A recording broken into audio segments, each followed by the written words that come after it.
हम्म। पद, या देखो सबसे पहली बात, वाक्य में जो शब्द प्रयोग होते हैं उसको पद बोलते हैं, ठीक है। तो पदों के सार्थक क्रम को हम क्या बोलेंगे, वाक्य बोलेंगे। या दूसरी भाषा में ये बोल सकते हैं, ऐसी कोई भी ध्वनि जिसके माध्यम से कोई वक्ता या लेखक अपनी बातों को पाठक या श्रोता तक पहुंचा पाए, उसको भी बोलेंगे वाक्य। अगर यहां पर मैं कोई पदों के समूह को ही बोल रहा हूं तो उसका, और आप तक वो बात भी पहुंच जा रही है, सार्थक ध्वनि आप समझ भी जा रहे हैं, तो यही क्या है, वाक्य है। तो पदों के क्रम को जिससे कोई सार्थक अर्थ निकलता हो वो क्या होगा, वाक्य होगा। या सिंपल भाषा में अगर हम वाक्य की परिभाषा देखें तो वाक्य वह सार्थक ध्वनि है जिसके माध्यम से लेखक लिखकर तथा बोलकर अपने भाव या विचारों को किसको बता देता है, पाठक या श्रोता को बता देता है। समझ आ गया। तो सबसे पहले जो आज की हमारी क्लास फोकस रहेगी वो रहेगी कि अर्थ के आधार पर वाक्य की कितने प्रकार होते हैं, और उसके ऊपर हम आज के क्लास के क्वेश्चन भी सॉल्व करेंगे।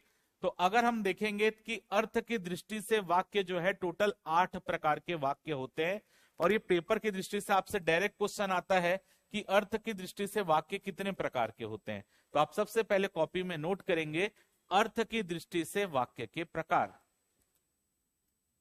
अर्थ की दृष्टि से वाक्य के प्रकार।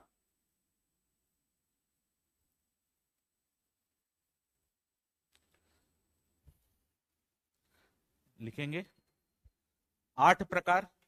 अर्थ की दृष्टि से वाक्य 8 प्रकार के होते हैं, और नाम इनके उतारना है आपको। विधिवाचक वाक्य, क्योंकि इनके टाइप भी पूछे जाते हैं। निषेधवाचक वाक्य, आज्ञावाचक वाक्य,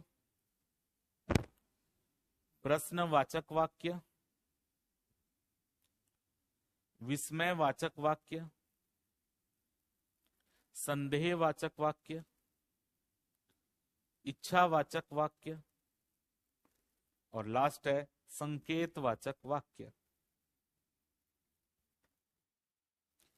विधिवाचक, निषेधवाचक, आज्ञावाचक, प्रश्नवाचक, विस्मयवाचक, संदेहवाचक, इच्छावाचक, और आखिरी है संकेतवाचक। टोटल 8 प्रकार के होते हैं अर्थ की दृष्टि से वाक्य। अब इसको हम पेपर में कैसा क्वेश्चन देगा, आपको एक सेंटेंस लिख कर देगा और आपको वाक्य के प्रकार पहचानने बोलेगा कि वो कौन सा वाक्य है। तो सबसे पहले हम देखते हैं विधिवाचक वाक्य, या इसी को विधानवाचक वाक्य भी कहा जाता है। तो विधिवाचक वाक्य क्या होता है, ऐसा वाक्य जिसमें किसी भी कार्य के पूर्ण होने का बोध होता है, और वो किस तरीके का होगा, सकारात्मक होगा। याद रखना, ऐसा कोई भी वाक्य जिससे किसी कार्य के पूर्ण होने का बोध होता है वहां पर हमेशा होगा विधिवाचक वाक्य। जैसे हम खाना खा चुके हैं या हम खा चुके हैं, यानी यहां पर कार्य पूरे होने का बोध हो रहा है। और दूसरा इंपॉर्टेंट बात, ये वाक्य किस तरीके का है, सकारात्मक वाक्य। अब हमेशा याद रखना कि आपको अगर विधिवाचक कई बार ऐसा भी दे देता है जिसमें कार्य पूर्ण होने का बोध ना भी हो रहा हो, लेकिन तब भी क्या, कैसे पहचानोगे आप, अगर ये आपके किसी टाइप के अंतर्गत नहीं आ रहा है, बाकी टाइप में, बाकी टाइप का पहचान है सबका, अगर वो इनमें से किसी टाइप के अंतर्गत नहीं आ रहा है तो वो विधिवाचक ही होगा। समझ आ रहा है। अब जैसे देखते हैं निषेधवाचक, तो नाम से स्पष्ट है कि ऐसा कोई भी वाक्य जिसमें किसी कार्य के ना होने का बोध हो या नकारात्मकता का बोध हो, नहीं शब्द लगेगा, ना शब्द लगेगा। तो निषेधवाचक क्या है, जिसमें किसी बात के ना होने का बोध हो, यानी ये नकारात्मक वाक्य रहेगा। जैसे हमने खाना नहीं खाया, तो यहां पर कुछ ना कुछ नकारात्मक शब्द आपके सेंटेंस में रहेगा, नहीं, ना, ऐसा टाइप का। अब सबसे इंपॉर्टेंट है जो आपके पेपर में आते हैं, वो 2 वाक्य हैं, एक आज्ञावाचक और एक है इच्छावाचक। क्योंकि ये दोनों में हमको पेपर में दिक्कत होती है पहचानने में। हम क्या समझते हैं, जैसे कि आज्ञा, आज्ञा का मतलब क्या होगा, किसी को ऑर्डर देना होगा। लेकिन यहाँ पर ऑर्डर नहीं, ऑर्डर के अलावा भी कई चीज आती है। अगर आप किसी से रिक्वेस्ट कर रहे हो, वो भी आज्ञावाचक ही है। ये चीज समझना कि हमारे पेपर में इसलिए दिक्कत आती है कि हम ये देखते हैं, अगर मैं बोल देता हूं कृपया यह काम कर लो, तो आप बोलोगे इसमें तो आज्ञा दे नहीं रहे हो, तो रिक्वेस्ट कर रहे हो, तो आज्ञावाचक नहीं, इच्छावाचक होगा। नहीं, याद रखना कि आज्ञावाचक मतलब जिसमें किसी भी तरह की आज्ञा का, किसी भी तरीके के परामर्श का, किसी भी तरीके के आग्रह का, प्रार्थना का, प्रेरणा का, उपदेश देने का बोध हो। इतनी चीजें आपके आज्ञावाचक के अंतर्गत आएगी। यानी अगर आप किसी को आज्ञा दे रहे हो, किसी को परामर्श यानी सलाह दे रहे हो, किसी से कुछ काम करने का आग्रह कर रहे हो, किसी से कुछ प्रार्थना कर रहे हो, या किसी को कुछ आगे बढ़ने की प्रेरणा दे रहे हो, या कोई उपदेश दे रहे हो, तो ये सभी बातें आपके आज्ञावाचक वाक्य में होगी। जैसे सदा सच बोलो, सदाचारी बनो, तो ये सब आपका क्या दे रहे हो, सलाह दे रहे हो या आज्ञा दे रहे हो, तो ये सभी क्या होंगे, आज्ञावाचक होंगे। समझ आ गया? तो सबसे इंपॉर्टेंट है, आज्ञा का मतलब केवल ऑर्डर नहीं है।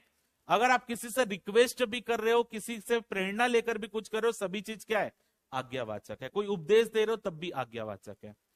अगला है प्रश्नवाचक, जिसमें आपको कोई दिक्कत नहीं होगी। लास्ट में क्या लगेगा, प्रश्नवाचक चिन्ह लगेगा।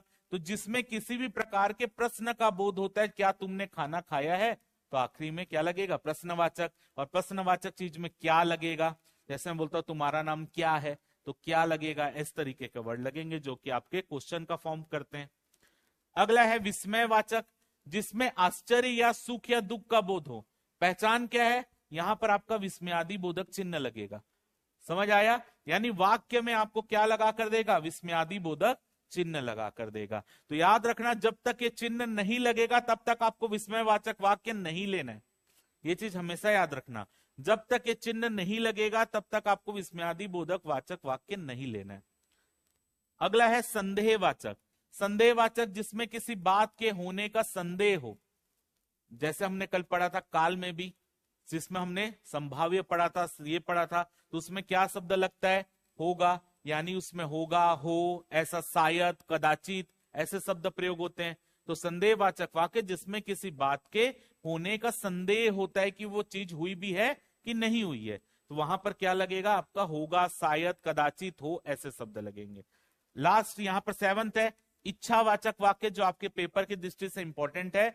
जब आप किसी भी प्रकार की अपनी इच्छा जाहिर करते हो, या आप किसी को शुभकामना देते हो, किसी को आशीष या आशीर्वाद देते हो, जैसे हम बोलते हैं दीर्घायु हो, तो वो इच्छावाचक है।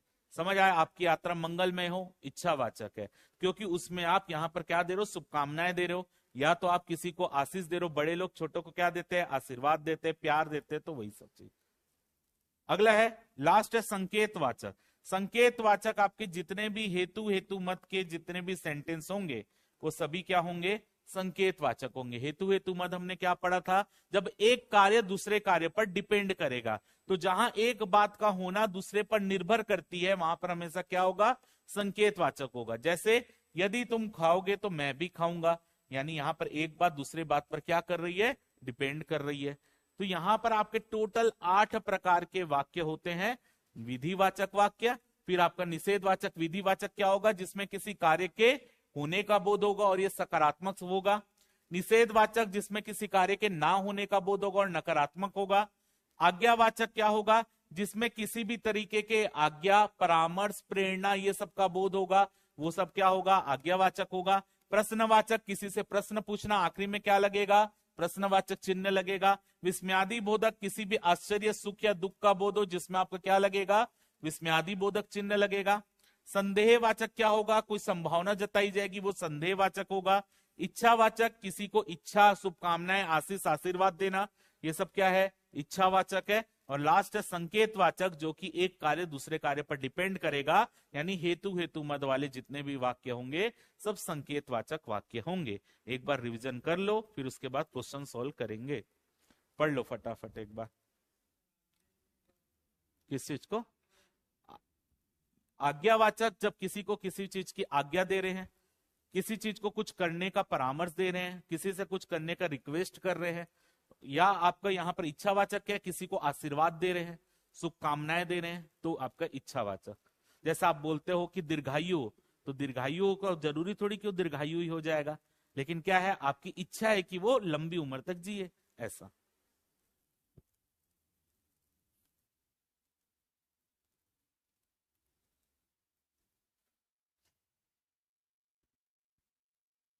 वो बाद में होगा रुक्मणी जी, देव नारायण भोई जी, बाद में होगा वो।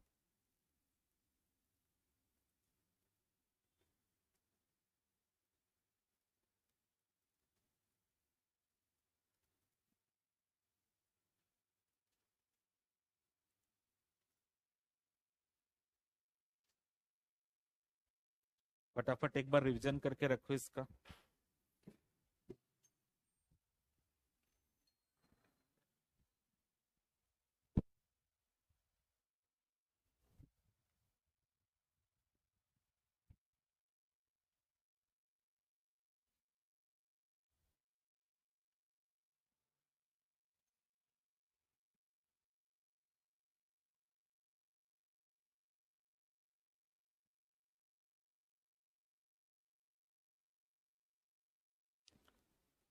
हो गया सभी का?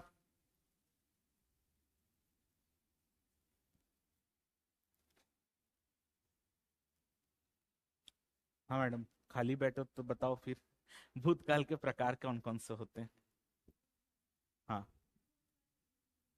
हाँ। हाँ। पद, शब्द को। जैसे मैं कोई भी सेंटेंस बोल रहा हूँ तो जितने शब्द उसी को पद बोलते हैं। हाँ। हम्म। हम्म। आसन्न भूतकाल। हम्म। हम्म। हम्म। हम्म। हम्म।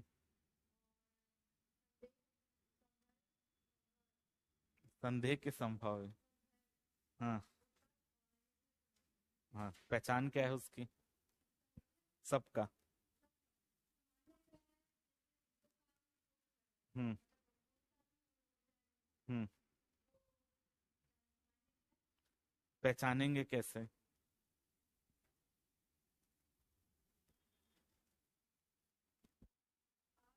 हम्म। ठीक है।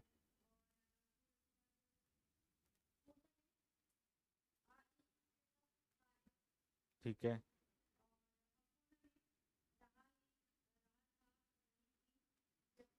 रहा है कि रहा था, रही थी। ठीक है। हाँ, आगे। हम्म। हाँ, ठीक है।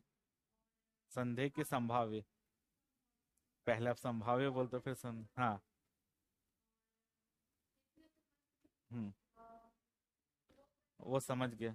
हो नहीं होगा, एक कार्य दूसरे पर डिपेंड करेगा। आसन्न भूतकाल का तो बताया नहीं, आप बताओ किसके साथ है लगेगा।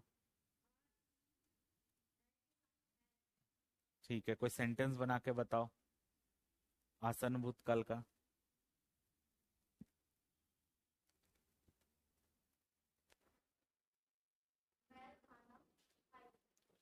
आसन्न भूतकाल है कि सामान्य भूतकाल है?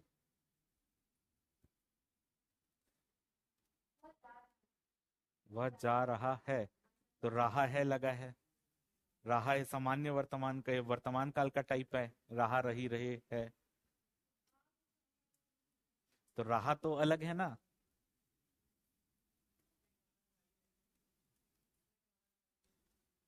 ये तो तू लिंग और वचन को साथ जोड़ा ही नहीं यार। हाँ। उसमें सेंटेंस एक में क्रिया हो चुकी होगी, एक में क्रिया हो रही है। दोनों में अंतर ये है। हाँ, दोनों, एक में वर्तमान काल में वो क्रिया चल रही होगी और भूतकाल में वो क्रिया खत्म हो चुकी है। हाँ। हाँ। क्या? पढ़ लिया है। हाँ, आ सकता है, हाँ। किसमें? वह पढ़ लिया है, यानी पढ़ने की क्रिया खत्म हो चुकी है, तो ये आपका आसन्न भूतकाल। हाँ। वह आया है, आने की क्रिया तो खत्म हो चुकी है ना। आसन में, क्योंकि वो आ चुका है। आने का कार्य तो कंप्लीट हो चुका है ना। आपका जिसको आना था वो आ गया। जैसे अगर मैं, चलो आप आने की जगह में जाने का बोल देता हूँ, वह चला गया है। तो जाने का काम तो हो चुका है ना उसके। आपके घर कोई आया था, मान लेते हैं आपके घर में कोई मेहमान आने वाला था, ठीक है। अब आपको किसी ने फोन किया कि अरे फलाना आदमी आने वाला था, वो आ गया क्या? तो आप क्या बोलोगे? हाँ, वो तो आ गया है। आ गया है मतलब आने का काम हो चुका है ना। अगर मैं बोलता वो आने वाला है। हाँ। हाँ, तो उसमें आई, हमने उसका पूरा पढ़ा था ना उसका नियम। तो हाँ, तो एक में आने की क्रिया जो है वो हो चुकी होगी, यानी वो कार्य हो चुका होगा तो भूतकाल है। और नहीं हुआ है तो फिर वो चल रहा है तो वर्तमान काल है। चलो, अब इसके क्वेश्चन सॉल्व करते हैं। चलो बनाओ।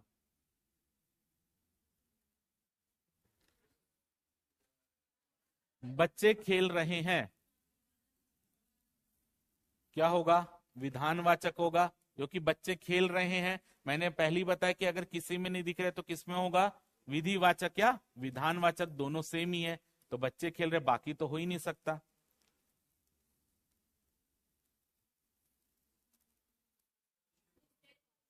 उसने कोई उपाय नहीं छोड़ा, विस्मयादि बोधक, इच्छावाचक, निषेधवाचक या आज्ञावाचक, क्या होगा? यहां पर नहीं शब्द लगा, निषेध नहीं यानी नकारात्मक शब्द, नकारात्मक यानी निषेधवाचक।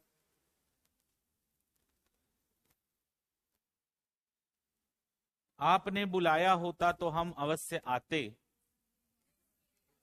अब इसमें एक कार्य दूसरे कार्य पर हो रहा है डिपेंड, और डिपेंड होता है तो वहां क्या होता है? संकेतवाचक होता है। सी करेक्ट आंसर है। अगला देखते हैं, आशीष तुम अपनी पढ़ाई करो। अब देखो यहां पर आशीष तुम अपनी पढ़ाई करो, चाहे वो आज्ञा दे रहा हो या परामर्श दे रहा हो, कुछ भी दे रहा हो, है तो वो कौन सा वाक्य? आज्ञावाचक का ही। ईश्वर तुम्हें दीर्घायु दे, क्या होगा? आशीष या शुभकामनाएं। तो आशीष या शुभकामनाएं किस में दी जाती हैं? इच्छावाचक में दी जाती है, तो इच्छावाचक होगा। बहुत सुंदर मकान है, अगर इसी को मैं बोलता वाह क्या सुंदर मकान है, तो क्या होता? विस्मयादि बोधक होता, क्योंकि उसमें वाह के बाद विस्मयादि बोधक चिन्ह लगा होता। तो बहुत सुंदर मकान है, तो ये क्या होगा? आपका विधिवाचक होगा। सदा सच बोलना चाहिए, क्या होगा? परामर्श दे रहा है, आग्रह कर रहा है, या जो भी उसको दे रहा है, यहां पर क्या होगा? इच्छावाचक नहीं होगा। कौन इच्छावाचक वाला है?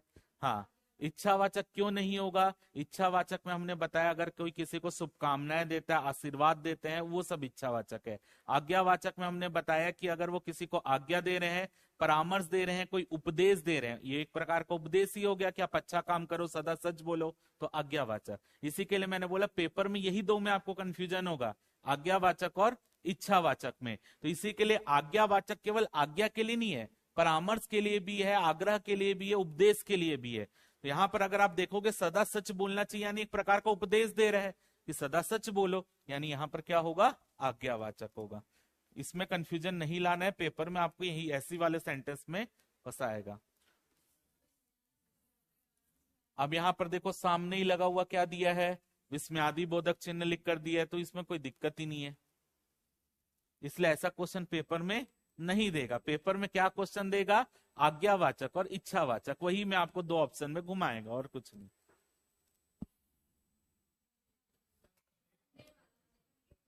क्या होगा? पानी ना बरसता तो धान सूख जाते हैं, यानी इस कार्य पर ये कार्य डिपेंड है, यानी क्या होगा? संकेतवाचक होगा।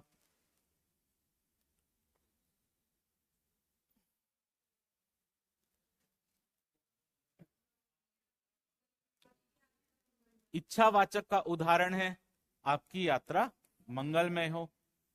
समझ आ गया? सभी को पकड़ लेंगे इसमें। चलो बताओ।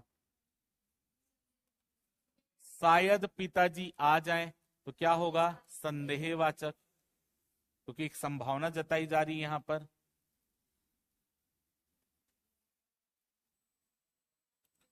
मैं पढ़ चुका हूं, क्या होगा? विधानवाचक होगा।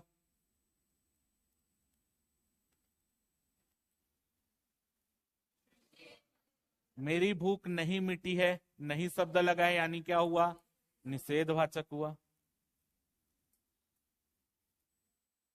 मैंने कहा होगा, क्या होगा? संदेहवाचक होगा, क्योंकि उसने कहा होगा यानी उसकी भी संभावना है। हम कह के तो 500 चीज भूल भी जाते हैं।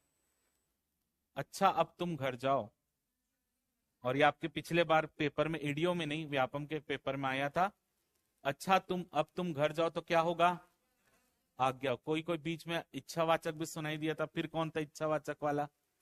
ईमानदारी से बताओ कौन था इच्छावाचक वाला? आवाज तो आई थी भाई, तू ही तो नहीं था ना? हाँ, इस बार नहीं था ना? हाँ, कौन था ईमानदारी से तो कोई बताओ। आप थे मैडम? कोई और? अरे इसमें क्या शर्म है? क्या होगा? आज्ञावाचक होगा। अच्छा, अब तुम घर जाओ, यानी किसी को परामर्श दे रहे हैं, आग्रह कर रहे हैं कि तुम घर जाओ, या आप इसको आज्ञा के रूप में तो बोल भी सकते हैं, अच्छा अब तुम घर जाओ, ऐसे भी बोल सकते हैं। अब प्यार से बोलोगे अच्छा तब तुम घर जाओ, ये भी हो सकता है। तो क्या होगा? आज्ञावाचक है। समझ आ गया? वाक्य में इसमें तो दिक्कत नहीं होगी, अर्थ की दृष्टि से वाक्य के प्रकार में इसमें दिक्कत नहीं है, पक्का? ठीक है, तो अब हम कुछ लोकोक्ति लिखते हैं। कल हम इसी के आगे पढ़ेंगे, मैं दूसरा नहीं पढ़ा रहा हूं। मिश्र वाक्य, सरल वाक्य, साधारण वाक्य जो होते, संयुक्त वाक्य, उसको नहीं पढ़ा रहा हूं क्योंकि कंफ्यूजन धीरे धीरे बढ़ेगा। तो आप पहले रिवीजन करोगे तभी आप आगे बढ़ पाओगे, क्योंकि ये सब टॉपिक जो है आपको समझ के जाना पड़ेगा, पेपर में रटने से काम इसमें नहीं चलेगा। ठीक है, तो लोकोक्ति लिखेंगे, और उम्मीद है कि घर जाके आप लोग कुछ फेयर कर ही लिए होगे लोकोक्ति ओकोक्ति। कौन कौन ईमानदारी से घर में जाके कल कॉपी भी खोला है? ऐसे कौन कौन है? आप लोग नहीं खोले हो? तो भाई बंद कॉपी में एडीओ पर लिखने से थोड़ी एडीओ निकलेगा। चलो लिखेंगे लोकोक्ति।